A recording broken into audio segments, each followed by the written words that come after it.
Coming up, as Brexiteer pin-up Liz Truss makes yet another faux pas in Russia, showing again her complete ignorance of Eastern European geography and politics, we saw her mocked and humiliated by the Russian Foreign Minister Sergei Lavrov in front of the whole world. Seeing this happen to a politician who'd sworn blind that we'd somehow be stronger outside the EU is just tragic. She is part of a government that 4 years after the referendum has just produced a 102-page paper on the so-called Benefits of Brexit that lacks detail and logic, or indeed any substantive Brexit benefits whatsoever. But don't worry, the haunted pencil Jacob Rees-Mogg has been handed a promotion to the role of Minister for Brexit Opportunities, an oxymoron of a position filled by a Trinity College Oxford moron who has turned to readers of the Sun newspaper for any ideas of what EU laws they would like to see rescinded. And I'm not joking. It sounds unbelievable, but it's true. Stay tuned for the latest on Brexit and further mocking of this ludicrous government. If you enjoy these videos, please hit the like button, subscribe and hit the bell for notifications of future videos twice weekly. After his cabinet reshuffle this week, Guto Harry became Boris Johnson's new Director of Communications.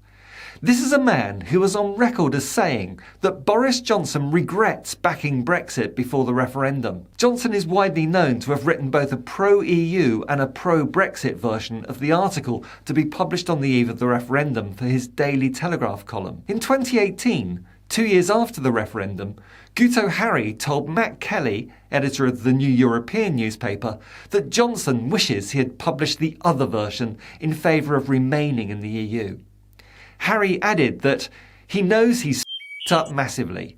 Now he's working out how to get himself out of the mess. And what I really love about that quote is it's peak Tory, peak Johnson and peak Brexit, as it talks about getting himself out of the mess. Not his government, not his party, certainly not the country, but just himself. Because at the end of the day, that's the only thing Boris Johnson really cares about. I'm sorry to break it to you, Kerry. This is the man who is leading us in the charge as Brexit is battering UK businesses with higher costs, more paperwork and border delays. And that's not my words. Those are the words of the Public Accounts Committee in a damning report on the consequences of Brexit so far. The Public Accounts Committee is an influential cross-party group of MPs with a Conservative majority, and rabid Brexit hardman Mark Francois is one of their number, so this is hardly a group of rejoiners. The Public Accounts Committee says it has repeatedly raised concerns about the impact of post-Brexit trading arrangements, particularly as disruption is expected to worsen as the pandemic subsides. They've even gone so far as to say that the full impact of Brexit's been partially obscured because COVID-19 has led to a big decline in passenger numbers, and that if cross-border passenger volumes recover, as expected this year, we can expect increasing disruption, especially at ports like Dover, where EU customs officials carry out border checks on the UK side. Dover has already been beset by long queues of lorries backed up along roads leading to the port all this year, and this will only get worse. You know, quite frankly, I'm gobsmacked at some of the language coming out of this cross-party Public Accounts Committee, or PAC for short, who base their findings on accounts coming out of the National Audit Office. For example, they report that the only detectable impact of Brexit so far has been to increase the burdens on British businesses. Dame Meg Hillier, who is chair of the PAC, said, "One of the great promises of Brexit was freeing British businesses to give them the headroom to maximise their productivity and contribution to the economy. Even more desperately needed now on the long road to recovery from the pandemic."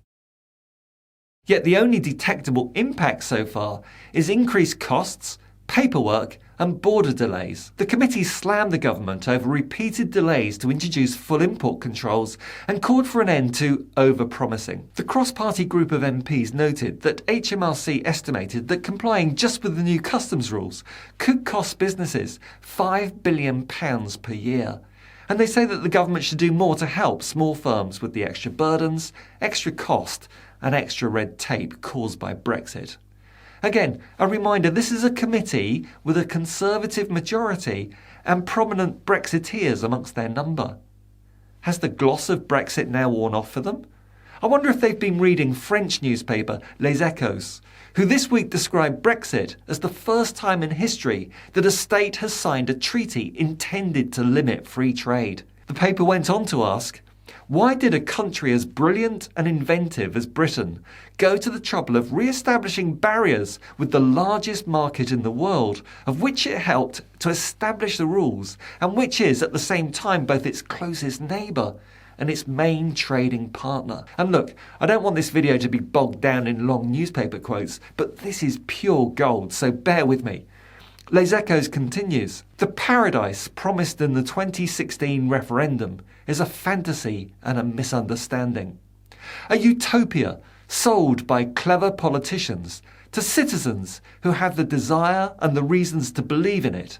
Nostalgic for a defunct empire, harmed by globalisation, frightened by the migration crisis, flattered by belonging to a British exceptionalism, and relieved to find a scapegoat for all their problems.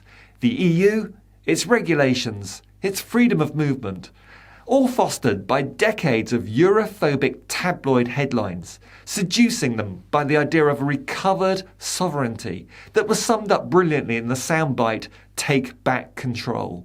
The writer of this article, Marion van Retnegem, has the benefit of having an external view of Brexit from outside the insular British bubble. And she goes on to contrast the 4% hit to British GDP caused by Brexit with the 0.01 to 0.02% added to GDP by all the post-Brexit trade agreements added together. With the current pronouncements from the PAC, I wonder if it could be that this detached, objective, international bemusement at both the stupidity and reality of Brexit is now beginning to leach through to the British consciousness. What do you think? Leave a comment below.